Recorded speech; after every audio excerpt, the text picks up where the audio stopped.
Let's start with a new topic that is normal residents.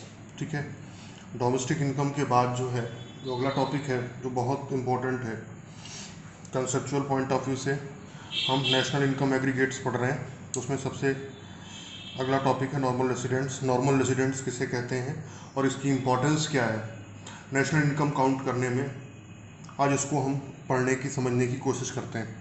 देखिए लिखा हुआ है, normal residents of a country refers to an individual or an institution who ordinarily resides in the country and whose center of economic interest also lies in that country।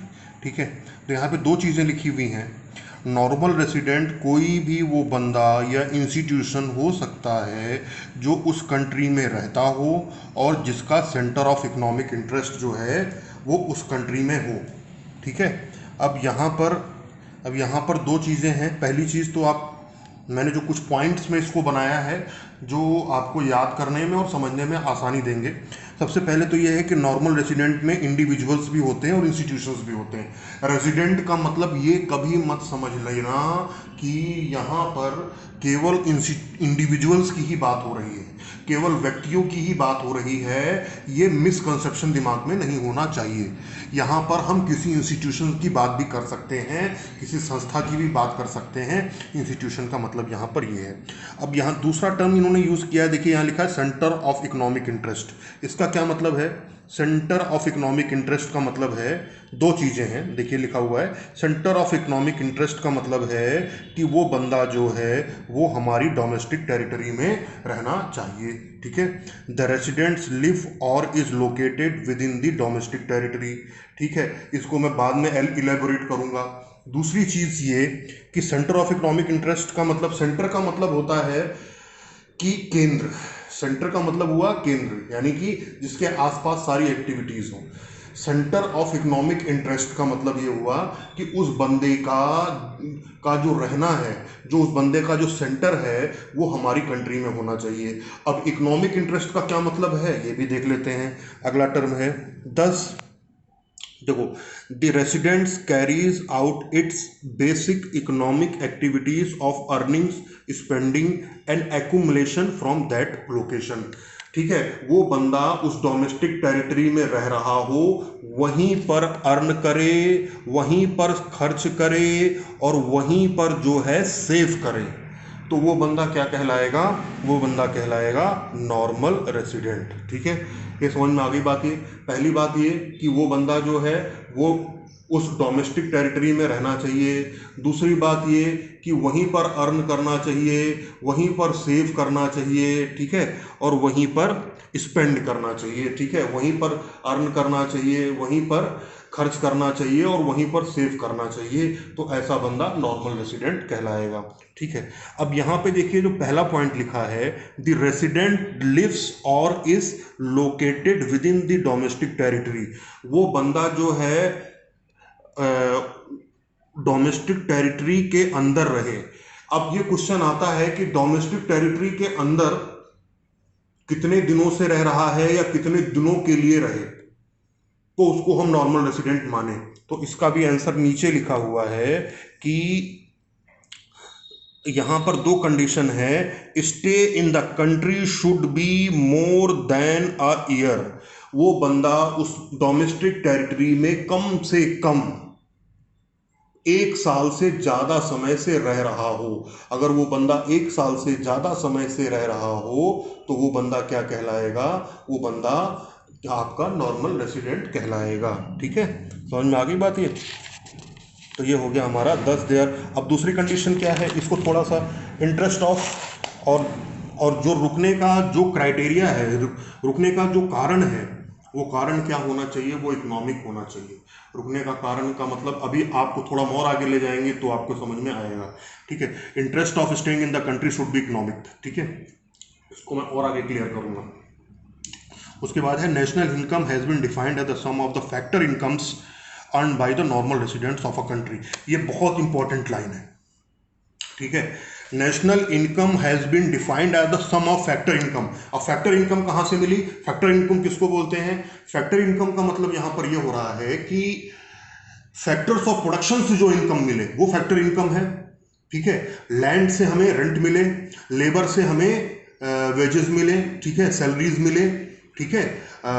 उसके बाद capital से हमें interest मिले और entrepreneurship से हमें जो है वो प्रॉफिट मिले। ये क्या है? अगर हम रेंट, वेजेस और सैलरीज, इंटरेस्ट और उसके बाद प्रॉफिट, इसको क्या बोलते हैं? इसी को हम फैक्टर इनकम बोलते हैं। हम फैक्टर इनकम को ही नेशनल इनकम में काउंट करेंगे। लेकिन किसकी फैक्टर इनकम की? National income has been defined as the factor income earned by normal resident. Normal residents की, जो बंदे हमारी कंट्री में एक साल से ज्यादा समय से रह रहे हैं, नंबर 1, नंबर 2, और जिनका सेंटर ऑफ जिनका रुकने का कारण इकोनॉमिक है। इकोनॉमिक का मतलब क्या हुआ? वो वहीं पर अर्न कर रहे हैं, वहीं पर खर्च कर रहे हैं और वहीं पर सेव कर रहे हैं। ऐसे बंदों की इनकम को हम नेशनल इनकम में काउंट करते हैं। बाकी बंदों की इनकम को हम नेशनल इनकम में काउंट नहीं करते हैं। ठीक है। यहां पर बिल्कुल बिल्कुल ही आपने दिमाग में क्लियर कर लीजिए कि नेशनल इनकम में किसको काउंट करेंगे और किसको नहीं करेंगे। ठीक है।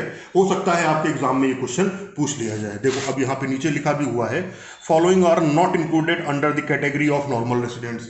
ये जो हैं ये नॉर्मल रेसिडेंट्स में काउंट नहीं होंगे।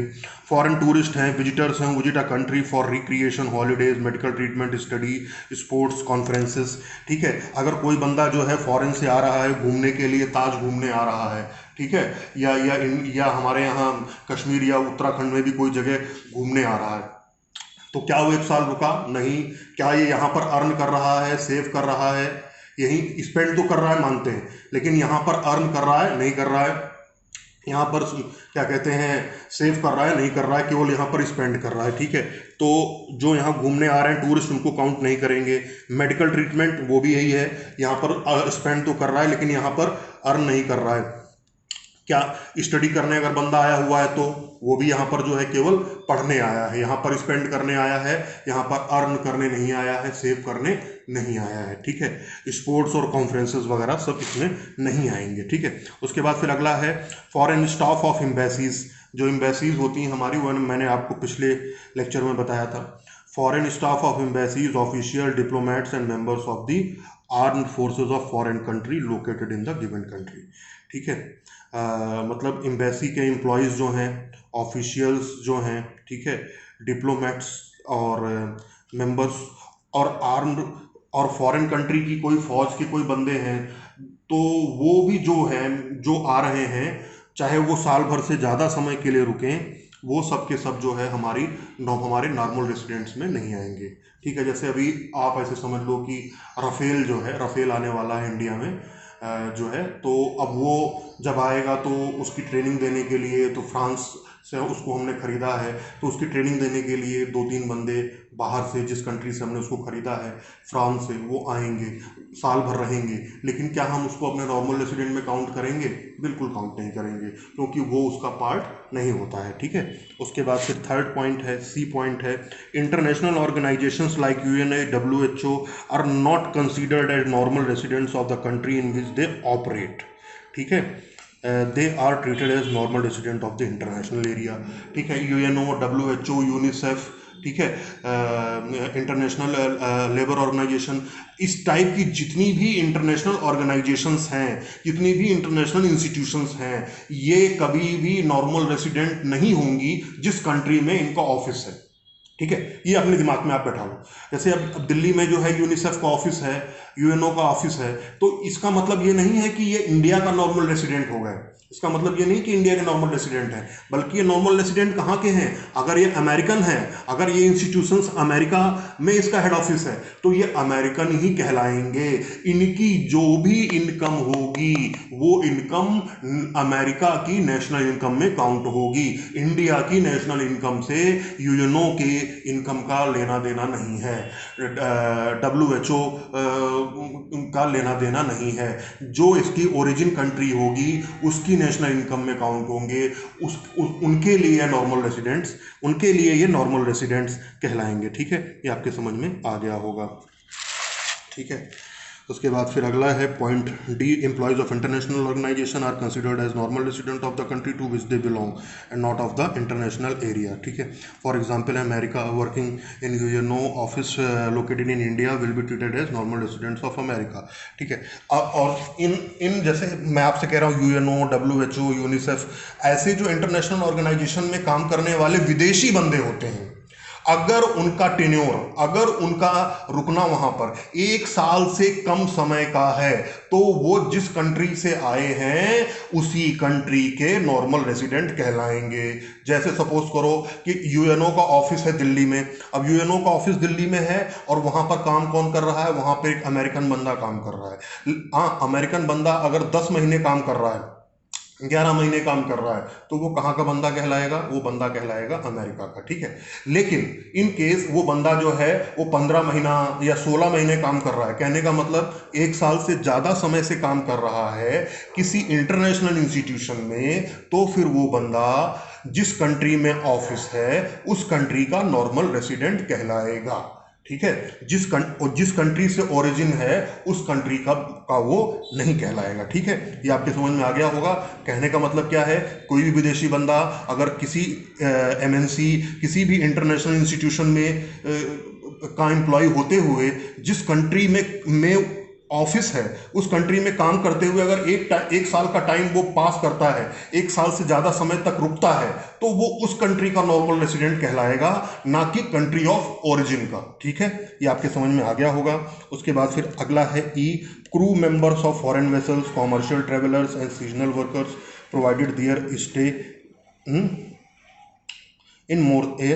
इन लेस देन 1 ईयर। अगर क्रू मेंबर फॉरेन वेसल्स और कॉमर्शियल ट्रेवलर्स और सीजनल वर्कर्स जो हैं वो 1 साल से कम समय के लिए रुकते हैं, तो वो भी नॉन रेसिडेंट्स कहलाएंगे, वो भी हमारे नॉन रेसिडेंट्स कहलाएंगे। कहने का मतलब नॉर्मल रेसिडेंट्स नहीं कहलाएंगे। ठीक है, उसके बाद फिर अगला है border workers who lives near the international border and who cross the border on a regular basis to work in other country, they are treated as normal residents of the country where they live and not where they work. ठीक है, तो ये आपको समझ में आ गया होगा। तो इसका मतलब क्या हुआ, इसका मतलब ये हुआ जैसे बॉर्डर एरिया में बहुत से लोग रहते हैं, जैसे हमारे यहाँ क्या है, खटीमा में बनबसा एक जगह है, तो बनबसा से बहुत से लोग ऐसे हैं नेपाली जो बॉर्डर क्रॉस करके बनबसा में या इधर खटीमा साइड में काम वाम करने के पर्पज से आते रहते हैं।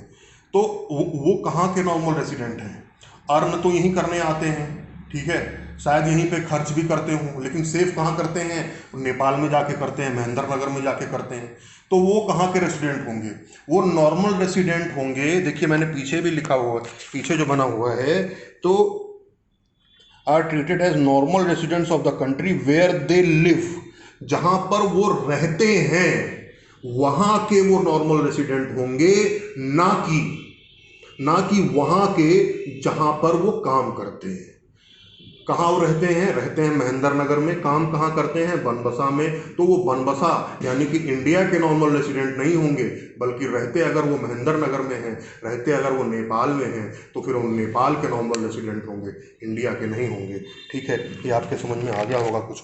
उसके बाद फिर अगला टॉपिक है, इसी से रिलेटेड है, सिटीजन और रेसिडेंट। सिटीजन और रेसिडेंट दोनों एक जैसे टर्म्स हैं, लेकिन दोनों का अलग अलग अर्थ है। सिटीजन जो है एक लीगल टर्म है, जैसे जो बंदा यहाँ पे पैदा होता है, जैसे हम जितने भी लोग हैं XYZ, वो सबके सब इंडिया के सिटीजन हैं। ठीक है, इंडिया के सिटीजन हैं क्योंकि हम यहाँ पैदा हुए हैं, नंबर 1। नंबर 2, अगर इंडिया में नहीं भी पैदा हुए हैं तो बहुत से लोग क्या करते हैं, लीगल प्रोसीजर के थ्रू सिटीजनशिप ले लेते हैं। बहुत से ऐसे लोग हैं जो इंडिया की सिटीजनशिप ले लेते हैं। जैसे मैं एक कलाकार को जानता हूँ, पाकिस्तान का कलाकार है, ठीक है, अदनान सामी जो है, जिसने वो बजरंगी भाईजान में गाना गाया है बहुत बढ़िया, कव्वाली, तो वो अदनान सामी जो है वो पाकिस्तानी सिंगर है। बेसिकली वो सिंगर ने क्या किया है, इंडिया की सिटीजनशिप ली है। ठीक है, इंडिया की सिटीजनशिप ली है, तो एक लीगल तरीका है। और रेसिडेंट क्या है, रेसिडेंट जो है एक इकोनॉमिक कॉन्सेप्ट है। ठीक है, इकोनॉमिक कॉन्सेप्ट है जिसमें बंदा कम से कम 1 साल से ज़्यादा समय से इससे कंट्री में रह रहा हो और उसका सेंटर ऑफ इकोनॉमिक इंटरेस्ट जो है उस कंट्री में लाई करता हो, तो फिर वो क्या है, उस कंट्री का नॉर्मल रेसिडेंट है। ठीक है। तो कहने का मतलब क्या है, कहने का मतलब ये है कि a person can be a citizen of a country and normal resident of some other country. ठीक है, ये हो सकता है। जैसे मान लो क्या है, हमारे यहाँ बहुत से ऐसे बंदे हैं जो विदेश में जाके जॉब करते हैं। पंजाबी तो बहुत ज़्यादा जाते हैं ऑस्ट्रेलिया कनाडा वगैरह में, तो वो सब वहाँ जाके जॉब करते हैं। तो रेसिडेंट कहाँ के हैं? अगर 1 साल से ज़्यादा समय से वो कनाडा में रह रहे हैं, ऑस्ट्रेलिया में रह रहे हैं, तो फिर वो कहाँ के रेसिडेंट हुए? वो रेसिडेंट हुए कनाडा के, वो रेसिडेंट हुए ऑस्ट्रेलिया के। लेकिन सिटीजन कहाँ के हैं? वो सिटीजन हैं इंडिया के। इंडिया, वो ऑस्ट्रेलिया या कनाडा के सिटीजन नहीं हो जाएंगे। वो सिटीजन कहाँ के होंगे? वो सिटीजन होंगे इंडिया के। लेकिन नॉर्मल रेसिडेंट कहाँ के होंगे? वो कनाडा के या ऑस्ट्रेलिया के। समझ में आ गई बात? तो ये चीज यहाँ पे विद एग्जांपल लिखी हुई है। A person can be a citizen of a country and normal resident of some other country. A large number of Indians have settled in USA, UK etcetera, ठीक है, एज रेसिडेंट, ठीक है, and not as citizens of these countries. For India, और India के लिए क्या होगा? जैसे मान लीजिए कि जैसे मैं अब सरदारों की या पंजाबियों की बात कर रहा हूँ, वो जाकर कनाडा या ऑस्ट्रेलिया में जाकर के सेटल हो गए, तो वो इंडिया के लिए क्या हुए? इंडिया के लिए वो नॉन रेसिडेंट इंडियंस हुए। क्या हुए? नॉन रेसिडेंट इंडियंस हुए। ठीक है, और लेकिन वो इंडियन सिटीजन्स हैं। क्या है वो? इंडियन सिटीजन्स हैं। ठीक है, ठीक है, सिटीजन्स तो इंडियन होंगे लेकिन इंडिया के नॉर्मल रेसिडेंट नहीं होंगे। ऐसे लोग जो कनाडा या ऑस्ट्रेलिया में जाके बसे हुए हैं, ऐसे लोग जो यूएसए या यूके में जाकर के सेटल हो गए। ठीक है, फिर उसके बाद फिर अगला है national income includes income of only normal residents. हाँ, ये देखिए कायदे की बात ये है, अब जो बंदे ऑस्ट्रेलिया में, जो बंदे कनाडा में, यूएसए में, यूके में जाकर के सेटल हुए हैं लेकिन सिटीजन कहाँ के हैं? इंडिया के, तो वो हमारे नॉर्मल रेसिडेंट तो है नहीं, तो उनकी इनकम को हम अपनी नेशनल इनकम में काउंट नहीं करेंगे। ये ध्यान से सुनिए, जो बंदे 1 साल से ज़्यादा समय में से विदेश में रह रहे हैं तो वो विदेश के नॉर्मल रेसिडेंट हो गए, तो हमारी कंट्री की नेशनल इनकम से उनका कोई भी सरोकार, कोई भी लेना देना नहीं होगा। ठीक है, ये आपके समझ में आ जाना चाहिए। यहाँ साफ लिखा हुआ है, देखिए, national income includes income of only the normal residents of a country, it does not include income of non residents. अब ये कैनेडियन, ये इंडिया से जाने वाले, ऑस्ट्रेलिया में काम करने वाले, कनाडा में काम करने वाले, यूएस में काम करने वाले, यूके में काम करने वाले लोग क्या हैं? ये नॉन रेसिडेंट्स हैं। नॉन रेसिडेंट्स की इनकम को हम नेशनल इनकम में काउंट नहीं करेंगे। ठीक है, यहाँ पे समझ में आ गई होगी बात। It does not include income of non residents even they happen to be the citizen of the country. ठीक है, ये आपकी समझ में आ गया होगा। Production activity of a residents of a economic territory, और एक मतलब इकोनॉमिक टेरिटरी में यानी डोमेस्टिक टेरिटरी में जो भी प्रोडक्शन एक्टिविटी होती है उसके कारण जो भी कुछ बनता है उसको हम क्या बोलते हैं? उसको हम नेशनल प्रोडक्ट बोलते हैं। इकोनॉमिक टेरिटरी बोलो या डोमेस्टिक टेरिटरी बोलो, इकोनॉमिक टेरिटरी बोलो या डोमेस्टिक टेरिटरी बोलो, कोई फर्क नहीं है। ये मैंने आपको पहले बताया था। हमारी इकोनॉमिक टेरिटरी में जो भी कुछ बन रहा है वो क्या कहलाएगा? वो नेशनल प्रोडक्ट कहलाएगा।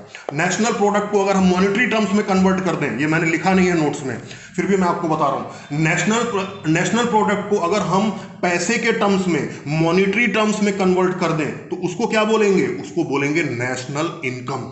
उसी को बोलते हैं नेशनल इनकम। जो भी कुछ हमारी कंट्री के अंदर प्रोडक्ट बन रहा है, जैसे ये पेन है, अब इस पेन की मॉनेटरी वैल्यू जो भी कुछ है वो क्या है? वो हमारी नेशनल इनकम है। ठीक है, समझ में आ गई बात? ये तो ये हो गया हमारा नेशनल इनकम और नेशनल प्रोडक्ट। और national product includes production activity of residents irrespective of whether they are performed within the economic territory or outside। ठीक है, वो हमारे अपने टेरिटरी में हो रहा है या बाहर हो रहा है ये मैटर नहीं करता, बल्कि नेशनल प्रोडक्ट में प्रोडक्शन एक्टिविटी, रेसिडेंट्स की प्रोडक्शन एक्टिविटी आती है, रेसिडेंट्स की प्रोडक्शन एक्टिविटी आती है। ठीक है, national product includes production activity of residents irrespective of whether they are performed within the economic territory or outside। ठीक है, ये आपके समझ में आ गया होगा। उसके बाद फिर अगला है monetary value of national product is termed as national income, ये तो बता ही दिया मैंने। उसके बाद फिर ये है income which is not included in national product, income which is included in national product. Profit earn by a foreign company in India, profit earn by a foreign company in India. India में जो foreign company है अगर वो कोई profit कमाती है तो उसकी इनकम को जो है हम नेशनल प्रोडक्ट में या नेशनल इनकम में काउंट नहीं करेंगे। क्यों? क्योंकि वो हमारी नॉर्मल रेसिडेंट नहीं है। ठीक है। Profit earn by an Indian company in USA, profit earn by an Indian company in USA. ठीक है। दूसरा, अगर profit earn by Indian company, suppose करो कि रिलायंस की एक रिफाइनरी यूएसए में है, तो उसकी इनकम को हम अपनी नेशनल इनकम में काउंट करेंगे या नहीं करेंगे? उसका बनाया हुआ प्रोडक्ट हमारा नेशनल प्रोडक्ट होगा या नहीं होगा? बिल्कुल होगा। क्यों? क्योंकि कंपनी किसकी है? हमारी है। काम कहाँ कर रही है? यूएसए में। ठीक है। तो हमारी कंपनी जो भी हमारी एमएनसीज है, जैसे टाटा स्टील है, टाटा मोटर्स है, रिलायंस इंडस्ट्रीज है, ठीक है, या बिरला की कोई कंपनी है, अगर वो बाहर काम कर रही है तो उसको उसकी इनकम को हम अपनी नेशनल इनकम में काउंट करेंगे। इसी तरीके से जो फॉरेन एमएनसीज हैं जो इंडिया के अंदर काम कर रही हैं, वो चूंकि हमारी नॉर्मल रेसिडेंट नहीं है तो उसकी इनकम को हम अपनी नेशनल इनकम में काउंट नहीं करेंगे। ठीक है, ये आपको समझ में आ गया होगा। उसके बाद फिर अगला है profit earn by branch of foreign bank in India. इसको भी हम इंक्लूड नहीं करेंगे क्योंकि वो भी हमारी नॉर्मल रेसिडेंट नहीं है। इसी तरीके से profit earn by branch of SBI in London. ठीक है। और एसबीआई जो है, जो भी प्रॉफिट अर्न कर रही है क्या कहते हैं, लंदन की ब्रांच से, क्योंकि एसबीआई नॉर्मल रेसिडेंट है इंडिया की, तो उसकी इनकम को भी हम काउंट करेंगे। ठीक है। और लास्ट में है profit earn by an MNC of USA in India. इसको भी हम अपने नेशनल इनकम में काउंट नहीं करेंगे। को पता है, क्योंकि बाहर की कोई भी कंपनी हो वो हमारी नॉर्मल रेसिडेंट नहीं होती है। ठीक है। उसकी इनकम को हम किस में काउंट करेंगे? जिस कंट्री की है उधर जाएगी वो।